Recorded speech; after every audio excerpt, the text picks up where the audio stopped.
আসসালামু আলাইকুম ভিউয়ার্স, আশা করি সবাই অনেক ভালো আছেন। আমি কেমব্রিজ থেকে বলছি, আপনাদের সিলেটের মেয়ে। ঈদের মাংস খেতে খেতে এখন সবাই নিশ্চয়ই ক্লান্ত আর ইচ্ছে করছে পাতলা কিছু খেতে আমার মতো, তাই না?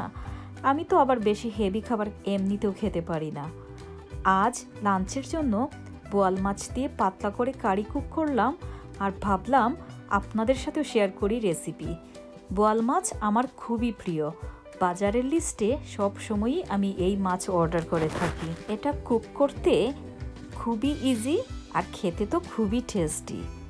রান্না তো কম বেশি সবাই জানেন, তারপরও আমি কিভাবে রান্না করি তাই শেয়ার করতে চাই আপনাদের সাথে আজ।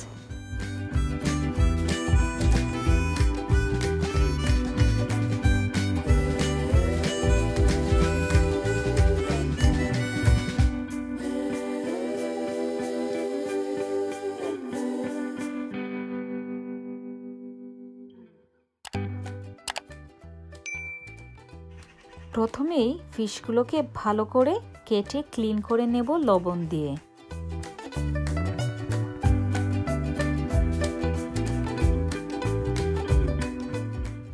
আমি এখানে 2 টেবিল স্পুনের মতো তেল দিয়ে দিচ্ছি। তেল গরম হওয়ার পর একটি ব্লেন্ড করা পেঁয়াজ ছেড়ে দেব।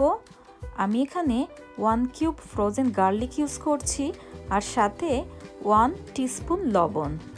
আপনি যদি গার্লিক ফ্রেশ ইউজ করেন তাহলে প্রথমে গার্লিক একটু লাইট ব্রাউন হওয়ার পর পেঁয়াজ দিয়ে দিবেন। আমি এখন এটাকে ভালো করে কষাবো।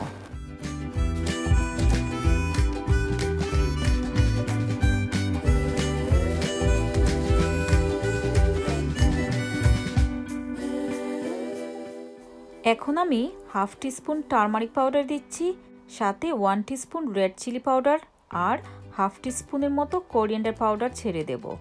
সাথে আমার আম্মুর হাতের হাফ টিস্পুন পাঁচফোড়নও ছেড়ে দিচ্ছি। এখন এটাকে ভালো করে কিছুক্ষণ কষাবো।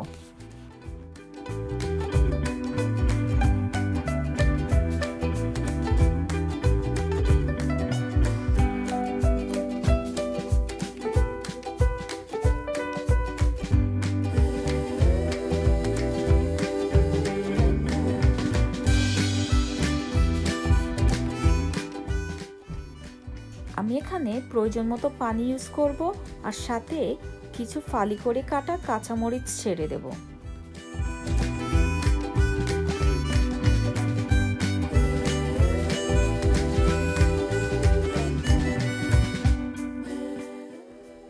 এখন আমি ক্লিন করা বোয়াল মাছ ছেড়ে দেব একে একে, একটু উল্টে পাল্টে নেব।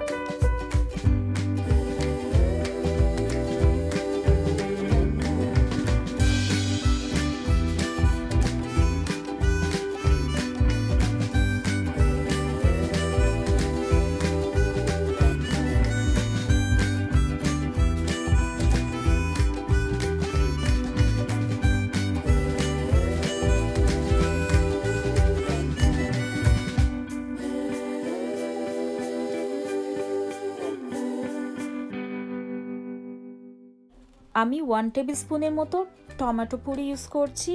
আপনি চাইলে ফ্রেশ টমেটোস ইউজ করতে পারেন বা এটা স্কিপও করতে পারেন।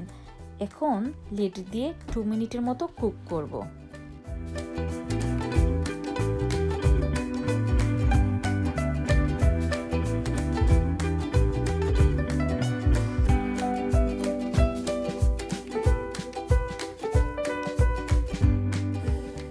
আমি এখানে প্রয়োজন মতো পানি ইউজ করব আর সাথে কিছু ফ্রেশ কোরিয়ান্ডারও ছেড়ে দেব।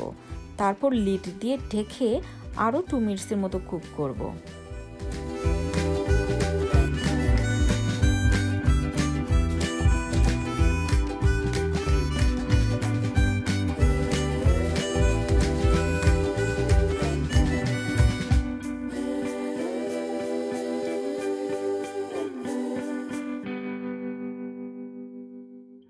ব্যাস হয়ে গেল খুব মজার একটি কারি।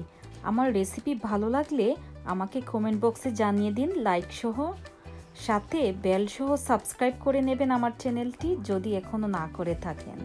যারা অলরেডি আমার চ্যানেলটি সাবস্ক্রাইব করে নিয়েছেন আর আমার ভিডিও নিয়মিত দেখছেন তাদেরকে অসংখ্য ধন্যবাদ আমার পাশে থাকার জন্য। আপনারা সবাই ভালো থাকবেন, সেফ থাকবেন, সুস্থ থাকবেন। আল্লাহ হাফেজ।